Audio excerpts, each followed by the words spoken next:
It's November 29th, 1943, and in the tail of the B-17 Rikki Tikki sits tail gunner Eugene Moran. There are over 300 planes in the air to target Bremen, a very heavily defended industrial city. With just 10 minutes to target, everyone nervously scans the skies when the inevitable call comes over the intercom.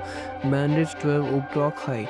The German pilots know if can come in straight and level from the front. They'll avoid being hit by the top turret gunner and the ball turret gunner from the planes they're targeting. The Staffel of Bf 110s come straight onto the formation. The 110s reach a barrage that streaks towards the box formation of flying fortresses in the pilot seat of Rikki Tikki Tavi.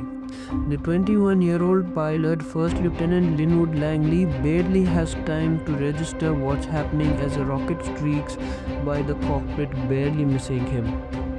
Geez, did you see that? To crew, 1/4 is down, first the rockets, then the guns.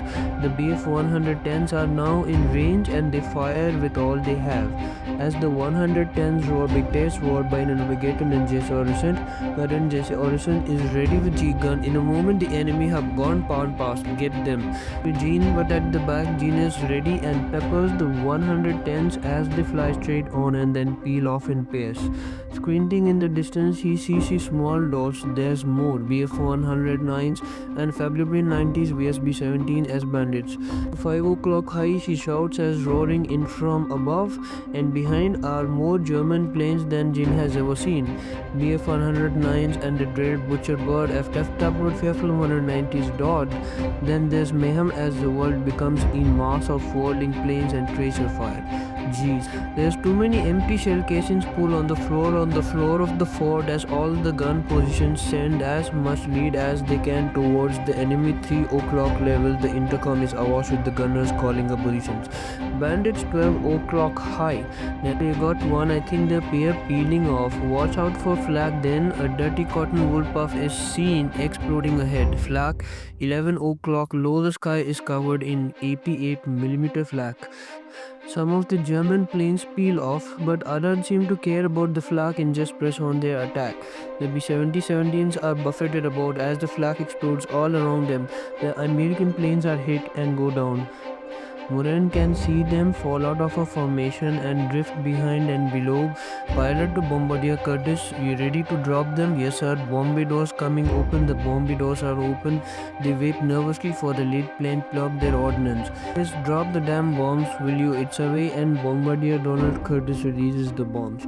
Bombs away, the plane is instantly lighter and lifts as the bombs go down.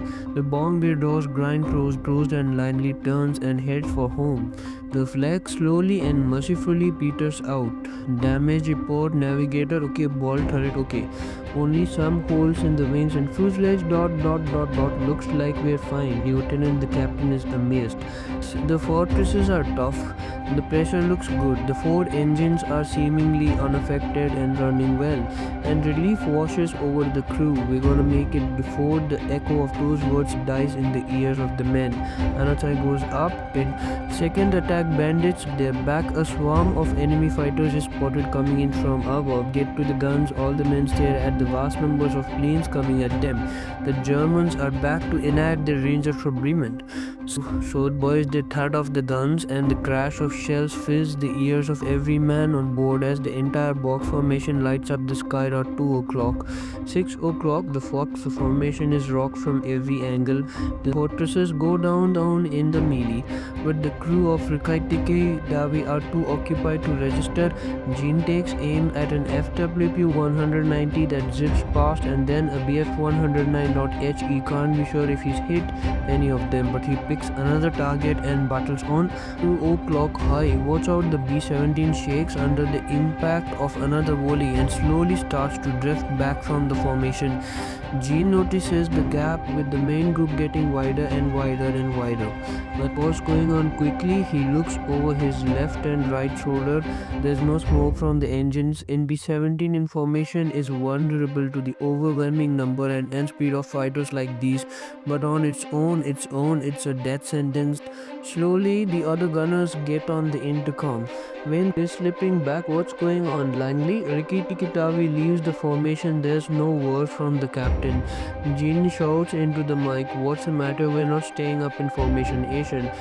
All the while the gap growing bigger. Then over the radio comes the message, "We're being pushed out." Whether that was the captain or the co-pilot, no one could tell. But soon the B-17 was completely left behind. The Germans spot the vulnerability of the plucky Rikki Tikki Tavi and get busy with their deadly work. The sound of gunfire is interspersed with the screams of men being hit. The plane flies on straight and level, but no word is heard from the captain or the co-pilot. In many interviews, Gene was too emotional to give the details of what happened next. However, in the excellent book Tailspin, written by a close friend of Gene's, it states that from the bottom of the bomber, ball turret gunner Wilbert PV, and with Provost, Gene's best friend, screamed, "Move, there's a son of bitch. He's coming up at us, it's coming right up our ass, buddy. I'm done, Gene shouted for his friend, and he could hear shots breaking the plexiglass dome. There's a scream over the intercom, and a twin-in Messerschmitt fighter and passes the rear of the bomber right in front of Gene's guns. Gene's 50 cals ring out at the German fighter and find their mark. Smoke trails from the stricken machine and it falls out of view. No more is ever heard from the ball turret gunner. A chance to bail. At that moment, a Bf-109 pulls up alongside. Gene tries to swing his guns to the right to take him out, but the German knows the B-17's arc of fire and stays just outside of the danger zone. Then Gene locks eyes with the pilot. Then the German gestures. He points at Gene, then points at the ground. Gene just stares back. The German repeats the gesture, and then it strikes Gene that he is being given a chance to bail. Was he the one left? Had the remaining crew died or bailed already? He can see the other German planes waiting in the distance. It's literally a life or death decision. Gene would never get to make that decision. The temporary truce is shattered by the crack of gunfire. Someone on Rikki Tikki Tavi is still alive and is shooting at the German. Whatever choice Gene had has now disappeared. In a moment, the Bf-109 turns and is gone. With that, the German planes move in en masse to deliver the killing blow. The tail section becomes a hailstorm of metal shards and shrapnel. Gene is thrown to the floor. He struggles back to his position and tries to fire, but it's no use. His guns are jammed. He seems to be on autopilot, and despite his injuries, he gets to work on the gun. Hope fills him as he manages to get one gun to fire just as more bullets slam into the plane and into Gene. He lets out a cry of pain and anguish as both hit. Despite not hit or despite two ounce, he manages to fire off a few more rounds before being hit in the chest, breaking several ribs. The tail gun position is now a scene of total devastation. The plane lurches and goes forward in his death throes. Gene feels himself being pushed into his seat as the plane starts to hurtle downward. His parachute is shot up, but there's a spare near the tail wheel. He can see some of the crew, but they're laying motionless.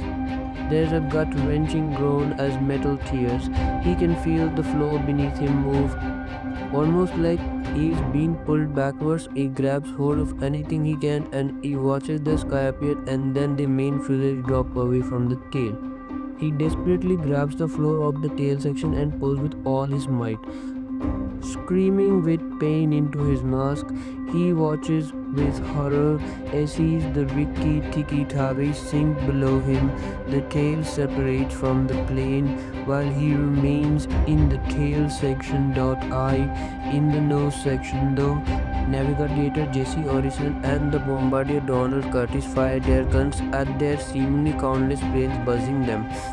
There's just too many and they're too fast. Bullets strike the plexiglass, hitting Curtis and pushing him back into Orison. The plane is nose down. Orison wrestles with Curtis's limb form and manages to get a parachute on him before the entire plexiglass nose shatters. and Orison is thrown from the plane. Jack glass slips into his legs. He falls and pulls the ripcord, screaming with pain. Is then he sees the tail section of the Rikki Tikki Tavi. He remembered seeing the run at an elevator's fluttering as it whirled around and fell. Little did he know his friend was still inside. There were at least 3 eyewitnesses who watched the tail fall. Some more fanciful accounts even reported that Gene kept firing as he fell, but according to Gene, that did not happen. Inside the tail, the force of the spin is tortuous. The speed of the spin and air pins him into place. Unable to ride, miscovers his vision as blood seeps into his eyes. The fall seems to take forever. The tail falls, and eventually it slams into trees with a violence that a layman should not feel. But Gene did. Through his damaged eyesight, Gene sees a light at the end of a tunnel. He crawls towards the light. He feels pain from his broken arms and can feel his feelings loose in his mouth. But still he crawls towards the light, and then he falls. Miraculously, he finds himself on a forest floor. On the ground, the tail section of the Rikki Tikki Tavi is hanging above him in the trees. He lies there for a moment, elated. He survived, but not without injury. He reaches up to his head carefully with his broken arms. There's a crack in his skull, so big he can feel the softness in between the gap. Shortly, he can hear voices, half expecting to be killed by locals who occasionally enact revenge upon the falling bomber crews. He was heartened to hear the voices speaking French, expecting to find our dead man. French workers from a nearby camp and several German soldiers find him. He is dragged through the forest roughly and is transported to Camp Ferre, Serbian POW camp. Hospital doctor Operation Gene putting a metal plate in his head to cover his exposed brain. Gene's injuries were not only physical though. While recovering the PUBG hospital, he experiences frequent nightmares, falling, screaming. Eventually, Gene made a recovery from his injuries, and after the war he was released and repatriated along with his lifelong friend and only other survivor, Jesse Orison. Tailspin in 2022, 8 years after Gene's death, his friend John Armbruster released Tailspin, telling Gene's story. It's an excellent book that we very much recommend. Did you hear about the ball-to-ball turner who fell without a parachute and survived? Yeah, that's one film everyone should watch.